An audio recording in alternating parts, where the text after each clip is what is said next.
Just say your first name. Charlie. Charlie, what's really going on? Well, I think we're going the way of the dinosaurs. Okay, can you tell me a bit more about what you mean? Well, I think if we don't sort of seriously evolve quite rapidly, we're going to be extinct. Which won't be a sort of particularly bad thing if you're looking at it from a holistic point of view in terms of the health of the Earth. Right. It's an interesting idea, isn't it? That if you look at it from the point of view of life, all life forms, probably what you're saying is they're probably better off without us here. I think we're a sort of like rather sort of we're a parasite on steroids, Right. you know, and we've sort of taken a big bite out of just about everything that's finite, Right. and we're constipated. Or we have diarrhea, one of the two, and as a result we're destroying the planet, and we're not even very happy either. No. Which is, you know, the real shame of it. It is, isn't it? What you speak about evolution, what do you mean by that? I mean, how could we evolve, and what do you mean by evolving? Well, this century we've managed to indulge our sort of ourselves to the point where there's not a lot of there's not enough natural resources for the methods we sort of, you know, follow. Right.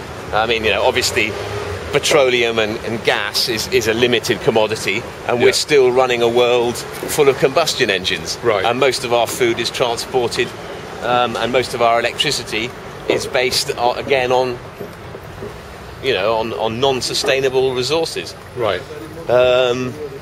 I watched an interesting documentary the other day about the development of. It's called a documentary called on YouTube called the Century of the Self. Oh yes, fabulous one. And you know that and one or two other things like the zeitgeist. Yeah. Moving forward, put it better than I can, but essentially we're still obsessed with gratifying ourselves. Right. And the stupid thing is, we think gratification means pursuing happiness. Right. When actually, to be happy, it's a question of removing pain, or accepting pain. Right. Tolerating it or accepting it. Tolerating maybe is not the right word. No, tolerating is a bit like resignation. Right. It's more a question of something more proactive, more positive, like surrender. And you know, surrender always gets sort of classified as failure. Would the practice of yoga might be perhaps? Well, I you know, it's funny you should say that, because that's our job. Well, you teach yoga? Yeah. Oh, there. Wow. That's amazing. Well, we're just fortunate to be able to scrape together making a living. Yeah. Doing something that's a little bit better than sort of, you know, working at a corporation or you know, a big bank, or even selling Big Macs. Right. So yeah, we're lucky. So, you know, the thing about it is I always say to people, it's about going towards your pain. Freedom is not about indulgence. Freedom is about, actually, ironically, discipline. It's learning to discipline your inability to concentrate, discipline your desire to run away from anything that doesn't feel like your mother's nipple. And until you learn to do that, you can't really be free. You know, when the person farts at the dinner table, if you're really uptight and bourgeois and you hate people farting at the dinner table, you're the one who's suffering. The guy's farted, he's relief. He's had a relief. Right. But you're the one who's sort of like, it's so uncivilized.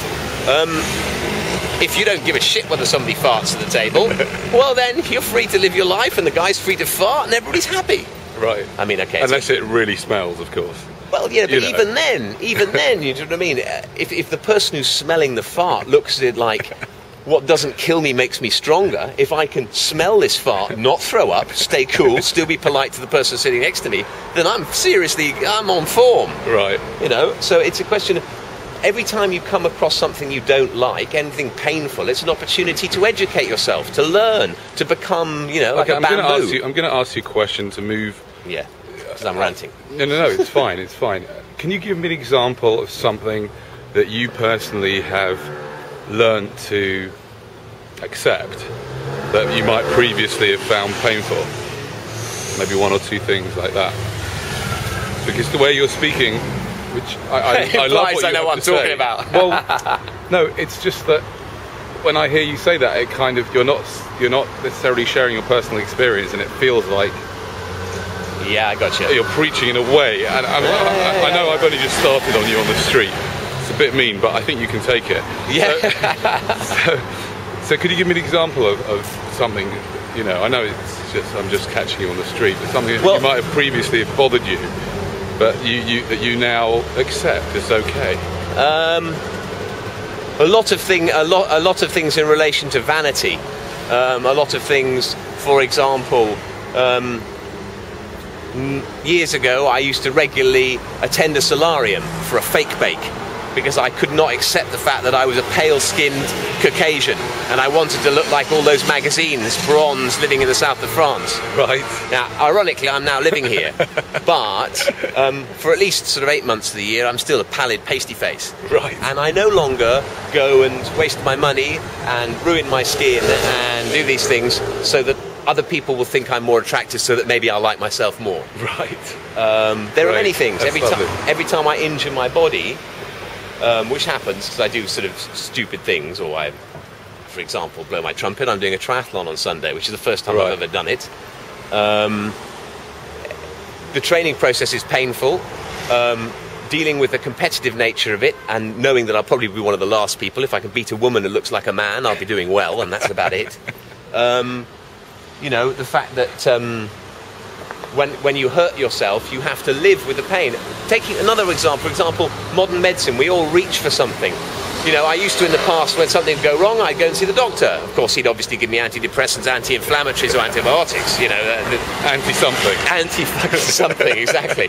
Now, it's interesting language, isn't it? That, that they call it anti-this and anti-that. Yeah. Yeah. Well, you know, so now what happens is my illness will last longer, but I will take herbal medicine. It will be less comfortable. It will take longer to recover, but you know, maybe I'm wrong, but I believe it's better for my body in the long run doing this, and in that way, I'm facing my discomfort and dealing with it. There are other examples, but that's great. I can't think of any right now. Okay, that's perfect.